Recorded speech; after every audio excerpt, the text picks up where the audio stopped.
In this episode today, I'm going to be talking about the way this little Mustang has kicked the crap out of me since I've been trying to tune it after installing the Keene Bell on it. Don't know if you watched the last video where I installed the Keene Bell, but if you didn't, you can always go back and watch it.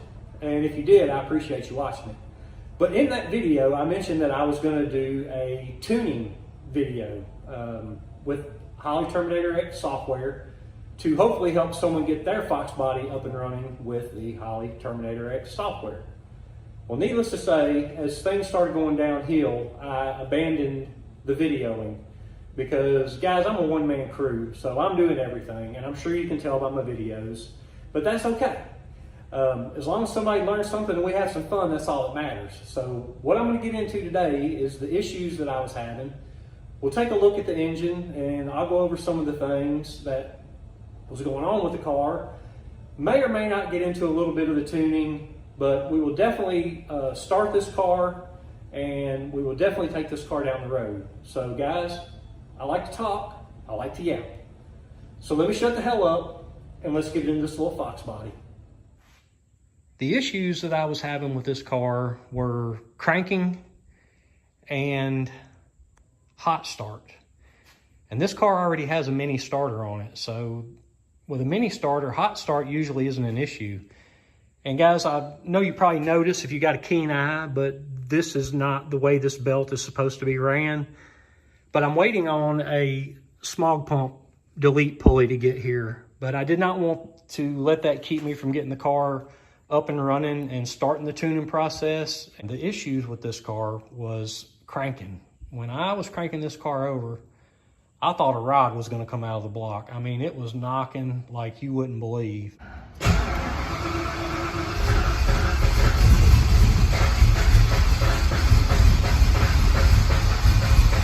scared me a little bit because this is a brand new engine that I just built.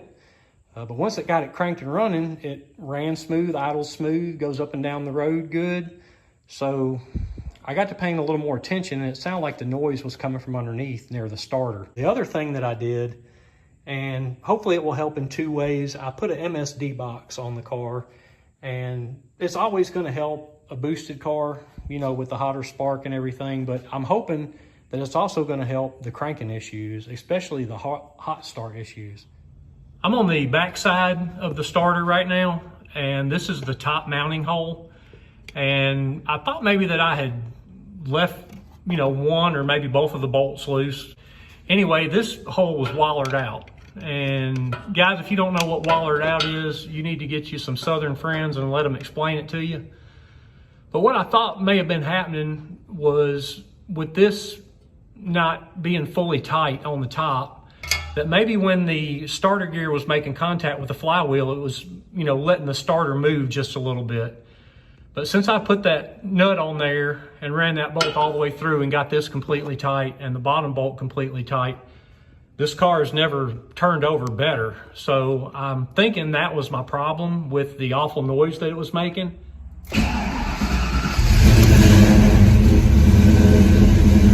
I'll take it. That is actually the smoothest that this car has cranked since I've been messing with it. And I've been messing with it off and on for about a week. So I'm just gonna let it build some heat and we'll take the car down the road. Man, that's a relief.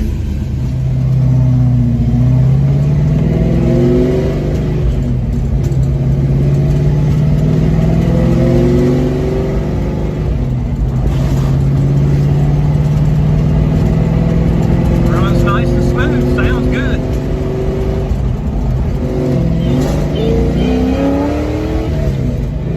Peppy.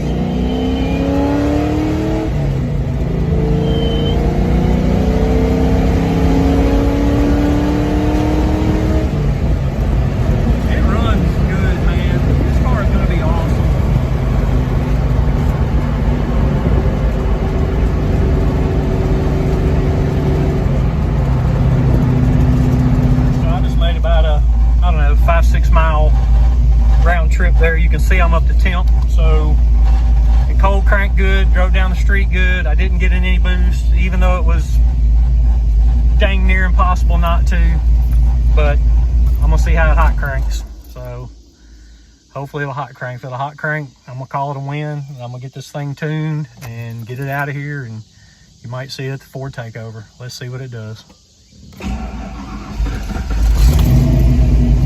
Hey, that is not bad. Compared to what it was doing, it was taking 5, 6, 7 seconds to crank. It sounded like a rod was about to come out the side of the block. That I can work with. I finally got the bypass pulley for the smaller pump. So I'm gonna get that on the little car, and then I'm gonna get the bigger pulley because we're gonna take the boost down a little bit on this car. And I'm gonna get the belt ran correctly, and then I got some more tuning to do on the car. And at that point, we're gonna take this car down the road, and I'm going to shower down on this Keene Bell, and we're gonna see how this little Foxbody runs.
You know what's better than boost? More boost.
I'm gonna go ahead and wrap this one up, guys, but I hope you had as much fun on the ride along video there as I did driving this car for the last time. The car runs great. It's finally done. Next video, guys, is going to be on the little Calypso coupe. The owner brought it out because he was having some issues with the dash lights not working, So I'm gonna get into that just a little bit in case you're having a similar issue. And then the other thing, this car is also getting a Keene Bell. So I'm gonna video some of that, not really a how-to or anything, but hopefully it'll show you either how easy or how hard it is to install a Keene Bell. But guys, I got a lot of work to do. So let me get to it, and I'm out.